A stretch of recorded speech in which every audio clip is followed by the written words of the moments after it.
Hi guys, Puppy is in Cone of Shame again. The last video that I posted was it was a book swap. But before that it was a book haul, and I got a few books that I mentioned were for the Masters programme at my university. And I got my place on Masters and I'm really excited about it. So I ordered most of my books and they're here, and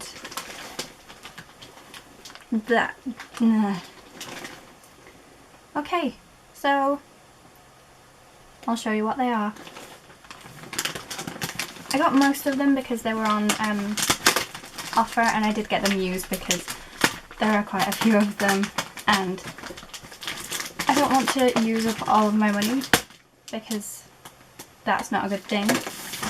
I'll go with the small one first.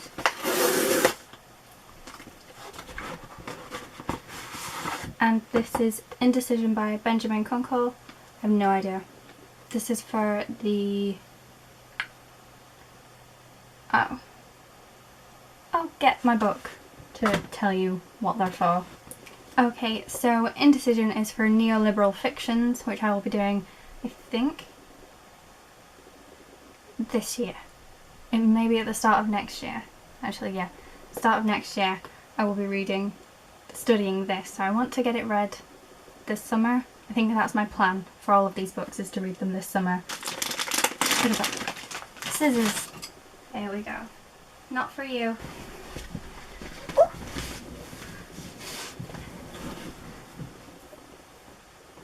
I wonder if I'll keep in any of my graceful movements during this video. This is Music for Torching by A.M. Holmes. This is another one for neoliberal fictions. This is one that I'm really not looking forward to. They spin the domestic terrors of family life into a frenzy that soon careers out of control. It just doesn't sound happy. I mean, one of the quotes on the back is from Ali Smith, who, yeah. So, this will probably be really good, and I'll probably end up really liking it, just like I liked Luna Park, which started off with him trying to have an affair. So, the next one is John Banville's The Sea. This won the Man Booker Prize in 2005. This is for my Haunting the Contemporary module. Art historian Max Morden returns to the seaside village where he once spent a childhood holiday.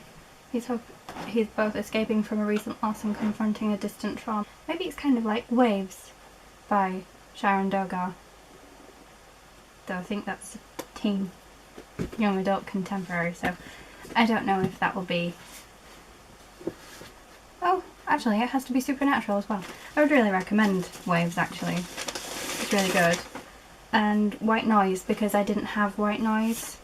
I think I borrowed it from the library. But I really enjoyed White Noise. I'm reading Saturday by Amy McEwen. This video is a mess, by the way. My life is a mess. I'm wearing a black jumper on a hot day. Do you not see? Well, anyway. So, I really like White Noise, and I'm very excited to read it again. I don't think I've read it since... I don't know. A couple of Novembers ago. You're not happy with me? I'll take your cone off in a bit and we'll go for a walk once I've done this. Is that okay? Is that agreeable? Oh, capital is big. Oh. I think this is another for neoliberal fictions. And You Are 577 Pages, Capital by John Lanchester. It's a big book, and it's not the only big book. The residents of Pepys Road, London, a banker and his shopaholic wife, an elderly woman dying of a brain tumour, a Pakistani family who run the local shop, the young football star from Senegal and his minder, all receive an anonymous postcard with a simple message: we want what you have. Who's behind it? What do they want? Mystery postcards. Peeps. I think I'll end up enjoying that. The Road by Cormac McCarthy is for contemporary genre, representing the 21st century. I've always wanted to read this for a really long time because, as I've spoken about on this channel before, I like dystopias and I like family stuff. It's quite bleak isn't it? Maybe? Anyway, I'm really excited to read this. I'm studying that probably around October, November. Oh. I mentioned that they were all on 3 for 2, but I didn't have enough 3s for them to 2, so I got Glamorama by Bret Easton Ellis, which isn't on my reading list, but it rounded it up.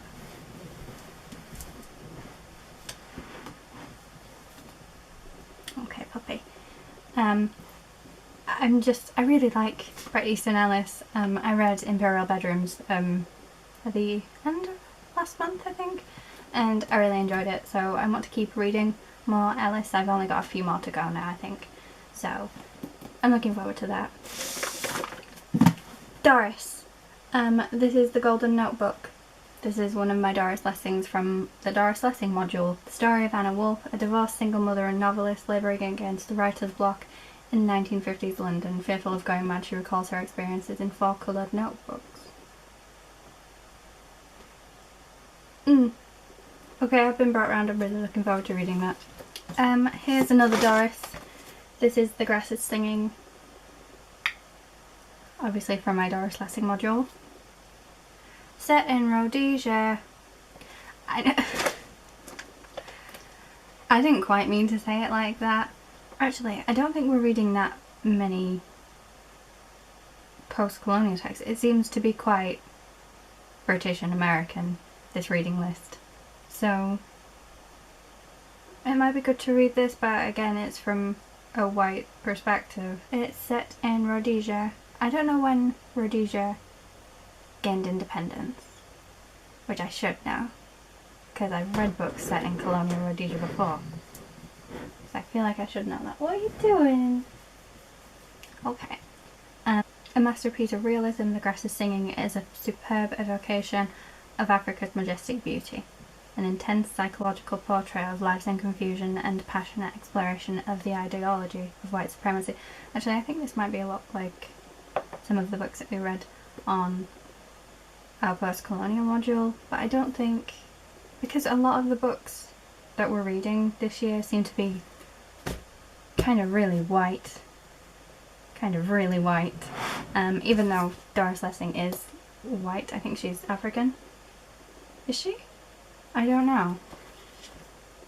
Right, here it says white African. This next one is Nella Last's War, the Second World War Diaries of Housewife 49. This is one of the first books that we're studying as part of our Researching Cultures module. So, I don't know. It looks like one of the books that my grandma would read. So, yeah. Don't do this. You're on camera. This is not dog porn. I don't know about this one. I haven't read many war memoirs. Don't flash me anymore, please. Ow! I don't think I've read any war memoirs or diaries. I think maybe Anne Frank when I was younger, but I really don't remember it. I definitely should. This is GB84 by David Peace. This is about the miners' strike in 1984. In a bloody and dramatic fictional portrait of the year that was to leave an indelible mark on the nation's consciousness, Peace dares to engage with Britain's social and political past, bringing it shockingly and brilliantly to life. I don't know much about the miners' strike. I've seen Billy Elliot, that's about it, and I'm from a mining village, but that's all I really know. My tutor who's doing this module, she's recently been published on the miners' strike, so I get that this is why we're doing it. We also have to read 50 Shades of Grey for this module, which I didn't buy because these are all used books, and remember, there was that one with chlamydia. I'm not going near a used copy of that. Moving on. This is The Night Watch by Sarah Waters. This is another one for the Researching Cultures. We're doing about the London Blitz, which I don't remember anything about the London Blitz. I know that during the Leeds Blitz we lost 2 mummies. We just got the one now. He's called Nejiman and he's quite cool. I don't know anything about this period. What we learned in primary school, I don't remember. All I remember is my grandma said that during an air raid, a plane swooped down and waved at them. My grandma also said that if you pick dandelions, you'll wet the bed, so... And this one is another Doris Lessing. I think this is... No, I've got a couple more Doris Lessings. This is Mara and Dan. Oh, for any questions about Doris Lessing, born of British parents in Persia, now Iran, in 1919. Was taken to southern Rhodesia, now Zimbabwe, when she was 5. She spent her childhood on a large farm there and first came to England in 1949. Will Self is goddamn everywhere. Will Self, I love you, but you're everywhere. Even if the quote is only that, just one tiny little line. He did the introduction to We that I did my dissertation on, and he hadn't read it before. He just talks about, I hadn't read this before. Someone asked me to do the introduction, so I read it, and it's really good. That was his introduction. Well, it wasn't. There was a few pages, and it was about Bolshevik Revolution. But you know, these bigger ones are more relevant. I mean, I get maybe you do want to put Will Self on, but she's kind of a big deal on her own, apparently, even though I had never heard of her until I decided to do this master's, but... I don't know what my point was. Together, Mara and Dan trace the patterns of gender and of human love from childhood to sexual maturity. There's a lot of sex in this goddamn book. That's what English literature is. It's a course for perverts. Maybe that says something about me. Mara's adventures are female, stories of love, fertility, vulnerability, and ultimately empowerment. Dan's are darker tales of temptation and sin.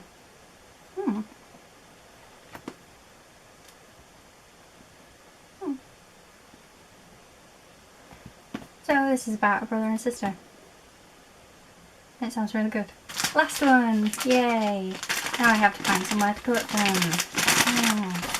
This is for the contemporary genre module. This is The Girl with the Dragon Tattoo by Stieg Larsson.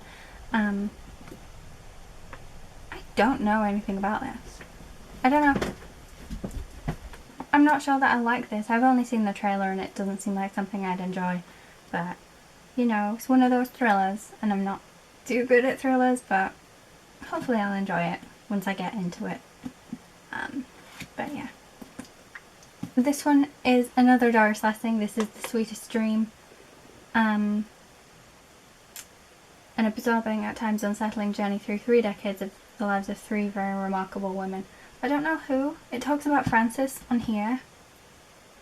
It talks about a dozen or so youths expecting to be fed, among them her 2 teenage sons and a whole host of runaways, drop-ins and hangers-on. Maybe the children? I don't know. Philosophical and funny. Hopefully, because a lot of these seem quite bleak. This is The Corrections by Jonathan Franzen. This is for neoliberal. Is this the... No, it was Freedom by Jonathan Franzen that was on Parks and Rec. The quote on the back is from Don DeLillo. I don't know how you say his name, still don't. The Lamberts, Enid and Alfred, and their 3 grown-up children are a troubled family living in a troubled age. This is big. This is 657 pages. Alfred is slowly losing his mind to Parkinson's disease as his condition worsens and the Lamberts are forced to face the secrets and failures that haunt them. Enid sets her heart on gathering everyone together for one last family Christmas. Doesn't that sound bleak? I don't know. It's won numerous awards and prizes and it's supposed to be amazing, but it's big and bleak sounding. I'll probably end up really liking it because it's a family story and I like family stories. But look at this. I think I set my sights too high, saying that I wanted to read them all for September. Especially since I have things. Oh my god, heavy. So, this isn't going to happen, is it? Jeez. Huh. Comment down below with any tips or some kind of schedule that I should try and do.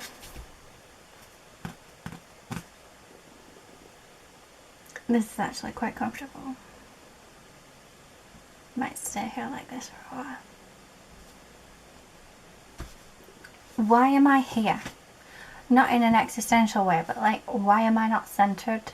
Why did I do that? My desk's a mess. That's the reason for that. Could have moved. Didn't. There was a dog there, but then he moved and I didn't move with him, did I? Could have done. Did not. I think it's pretty much safe to say that this is my last book haul for a long time. A long time. Yeah. Probably until this time next year. Well, no. I say that. Hopefully until this time next year. Don't really want to buy any more books. I think I have 2 more that are on the reading list that I didn't buy because they weren't in the offer. Which now doesn't make sense. Because I could have just had them all here, but why make things easy for myself? You know? Sometimes it's fun to be difficult.